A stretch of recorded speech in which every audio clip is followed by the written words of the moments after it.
This is a revision of Advanced Audit and Assurance for the exam periods of March 2020. This is question 3, 11 Article 1. Matters to consider before accepting review engagement. Before accepting review engagement to review and provide an assurance report on Lavenza's cost cash flow forecast, ISAE's 3,400 examination of prospective financial information identifies the number of matters which need to be considered. The intended use of the information. Moritco must consider, for example, whether the cash flow forecast and assurance report will be used solely for the purpose of the increase in Lavenza overdraft facility. If Lavenza is planning to use the assurance report for purpose other than an extension to its current overdraft, for example, to arrange new loan finance from the company's bank, this must be made clear to Moritco. Whether the information will be for general or limited distribution, Morit needs to consider who will receive the report and potentially rely upon it, as it will impact on the firm's assessment of risks associated with the engagement. If the cash flow forecast is intended for general distribution, this will increase the level of risk for Morisco as the larger audience will rely on it.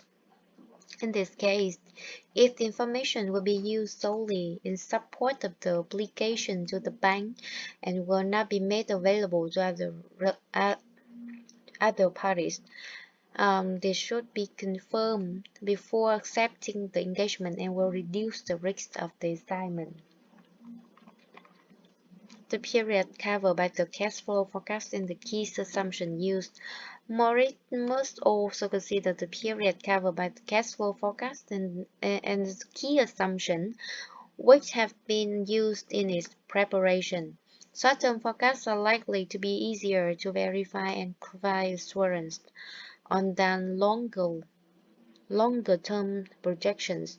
ISAB 3400 state that the prospective financial information engagement should not be accepted when the assumptions used in its preparation are clearly unrealistic, or when the practitioner believes that the prospective financial information will be inappropriate for its intended use.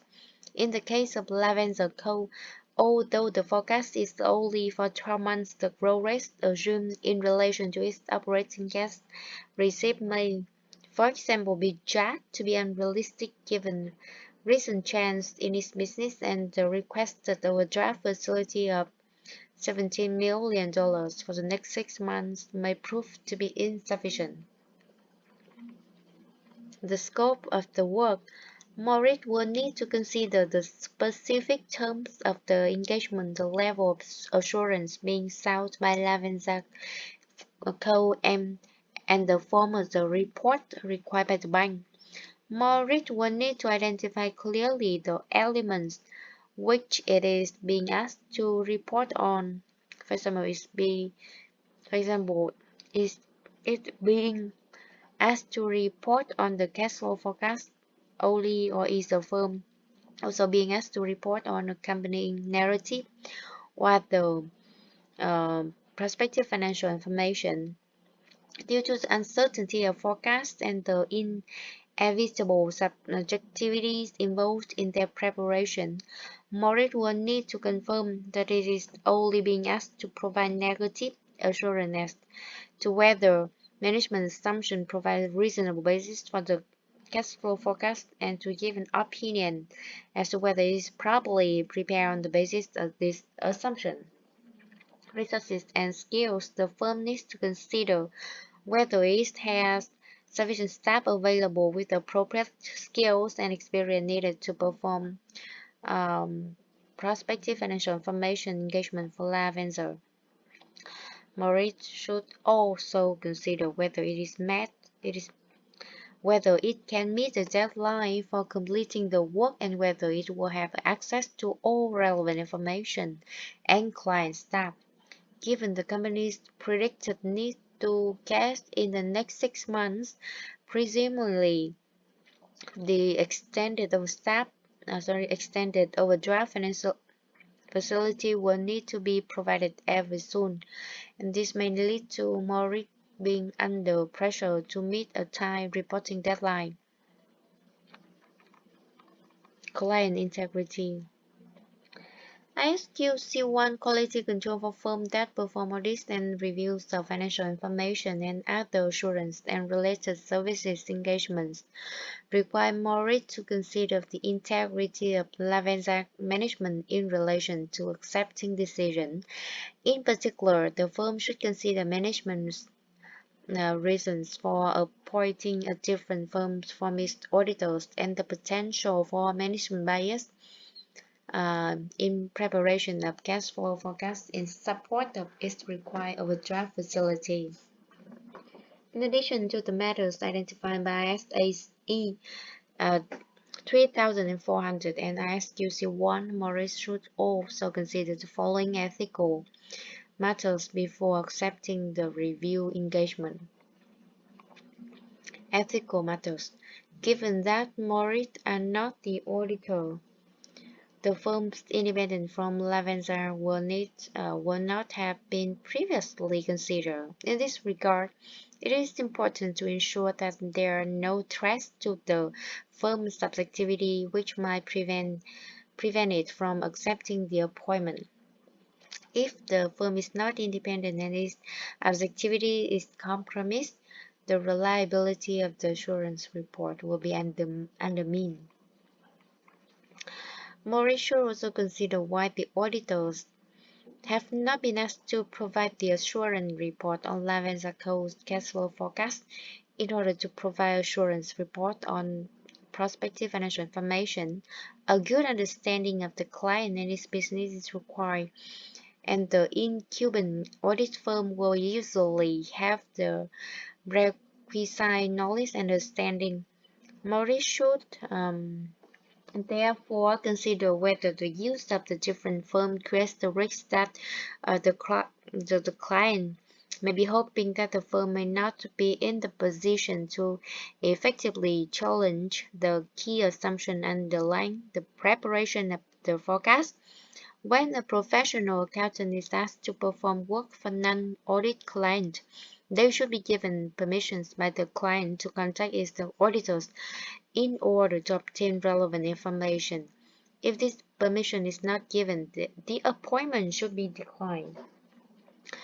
Overall, Morit must assess the risks associated with the review engagement and should not accept an engagement when the assumptions are clearly unrealistic or when the firm believes that the prospective financial information will be inappropriate for its intended use.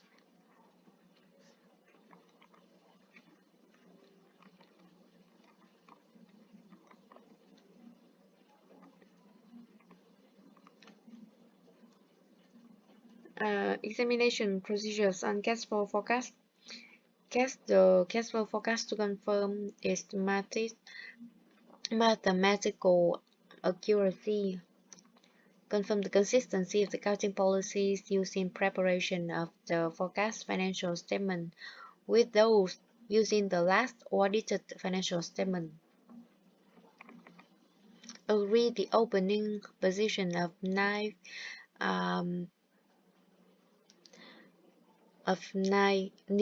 $9 million to the cash book and the bank statement. Discuss the key assumptions underlying the preparation of the forecast with management, including predicted growth rate in operating cash receipt of 13.4% over the year compared to an equivalent growth rate of only 7.3% in operating cash payment.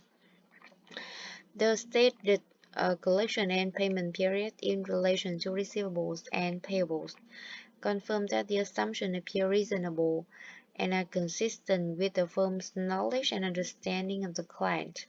Analytical review the forecast trends in cash flow, comparing with historical cash flow statement and other forecast data which is available for the sector and local economy.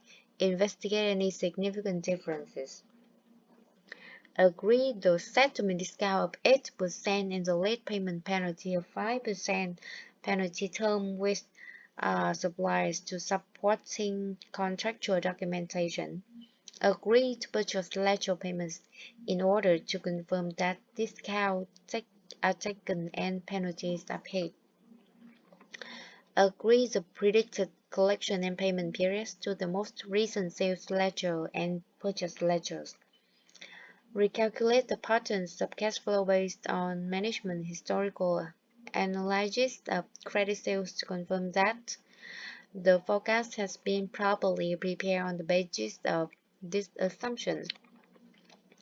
Perform sensitivity analysis on the cash flow forecast by varying the key assumptions, in particular in relation to growth rates and payment periods, and assessing the impact of this variation on the company's forecast cash position. Agree the salary payments to latest payroll records and cash flow payment analysis to confirm accuracy and completeness. Obtain and review a breakdown of the forecast overhead payment and compare it to the historical management accounts and current budgets. Review the schedule to ensure that non-cash items such as depreciation, amortization, bad debts have not been included. For example of overhead costs, reviewing the supporting documents such as invoices, utility bills, and agree the amount paid each month to the cash flow. Obtain and review budgets and analysis of cost to date for the new shops and the online marketing campaign, ensuring that the forecast includes all of the budgeted costs and does not include any costs which have already been incurred. Agree a sample of costs to supporting documentation such as invoice, quotations, and lease agreements. Review board minutes for discussion of new shop and marketing campaign. Review the outcomes of previous management forecasts and assess their accuracy compared to actual data. Assess the competence and experience of the preparer of the forecast. Discuss possible cost omissions with the preparer of the forecast. For example, Lavenzer Co's cash flow forecast does not include finance costs, tax payments, and does not include any capital expenditure other than the new shops. Obtain written representations from management confirming the reasonableness of their assumptions and that all relevant information has been provided to Morris. Request information from bank of the potential terms of the additional finance being negotiated. To confirm the interest rate, consider whether the finance chart in the forecast cash flow appears reasonable.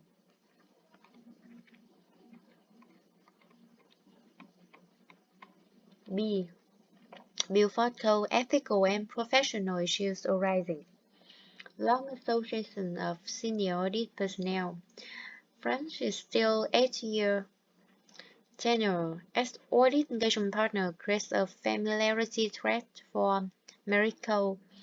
The threat arises because using the same senior audit personnel on an audit assignment over the long period of time may cause the auditor to become too familiar and too trusting with the client, resulting in less professional skepticism being exercised and the possibility of material misstatement going undetected. According to IESBA International Code of Ethics for Professional Accountants, with listed audit clients, key audit partners must be rotated after 7 years unless exceptional circumstances arise. In this case, the code permits the auditor's tenure to be extended for 1 further year, where this is deemed to be necessary in order to maintain audit quality. The code also clarifies that if an existing audit client becomes listed, the length of time which the partner has already served on the client is included in the period to be considered. In the case of Beaufort, therefore, Franstein has already served as a key audit partner for a maximum possible period of 8 years, and following the listing of the client next year, it would be appropriate for her to be replaced by another audit partner. The code does not allow an exception which states that with the agreement of those charged with governance, she could serve for a maximum of additional 2 years. After this, she may now serve as a key partner on the audit for a minimum of 5 further years. Fee dependence. Over-dependence on an audit client for fee income leads to self-interest in and intimidation threat to the auditor. The self-interest threat arises that the firm will have financial interest in the client due to its dependency on the client and is concerned about the impact of its business if it were to lose the client. In the case of listed client, the code states that an audit firm's independence is threatened and should be reviewed if the total fees from a single client exceed 15% of its total fee income for 2 consecutive years. In this case, the 15% limit has been exceeded in both 20X4 and X5, and the following listing of the company's shares in September X5, Morris is required to review its independence on the client. If retained as a client, the level of fees should be disclosed to those charged with governance, and it should be discussed whether prior to the audit opinion being issued. Having an independent pre-assurance or post-issuance review performed on the engagement by the external party or by the firm's professional regulatory body is enough to mitigate the threat. Provision of bookkeeping and accounting services. The provision of bookkeeping and accounting services for Beaufort Co. creates a self-review threat for Morris.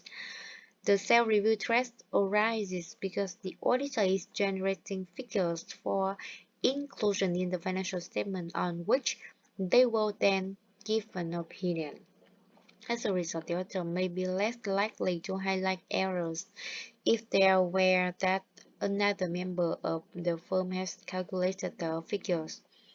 For listed clients, the code states that the firm is not permitted to provide accounting and bookkeeping services. The code does, however, make an exception for decision as a company if the services have the routine and mechanical nature. A separate team is used, and the service which the firm provides relates to matters which are immaterial to the division of the company. Following Beaufort Co. listing in September 2005, therefore, Morris Co. will no longer be able to provide the payroll services for Beaufort Co., although it may still be able to maintain the financial records for the small division if the conditions that stated in the code are satisfied. Share prospectus. Morris Co. has been asked to assist in the preparation of the share prospectus document and to provide an accountant's report on financial data, business risks, and business plan, which recommends the shares to investors. Performance of these services for Beaufort will create an advocacy threat for the auditor. The advocacy threat arises because the auditor is effectively being asked to promote and present their client's position to the point where the auditor's objectivity is compromised. The code prohibits an auditor from acting In this way, for an audit client, and Morrico should politely decline to sit in the preparation document and to endorse the recommendation to investors to purchase the shares. It may be possible, however, for the auditor to provide an accountant's report on some elements of the prospectus. Modis may be able to provide an opinion on financial information. For example, it limits the form of opinion to stating that it has been properly compiled on the basis stated within the document, and this basis is consistent with accounting policies of the company. Review of audit appointment. Margaret Shelley's comment that Beaufort Co. is currently reviewing the audit appointment, and that is looking for an audit firm which is capable of taking it through the listing process and providing a full range of services in the future, represents an intimidation threat to the auditor's objectivity. The intimidation threat arises because Margaret Shelley is applying pressure on Merrick to offer a range of services which will result in breaches of the code for the audit firm. She is effectively intimidating the firm by threatening to appoint another audit firm if Mary does not comply. Mary should explain its ethical duties to those charged with governance and identify clearly the services which it will not be able to provide if it continues as the company's auditor after the stock market listing in September 2025.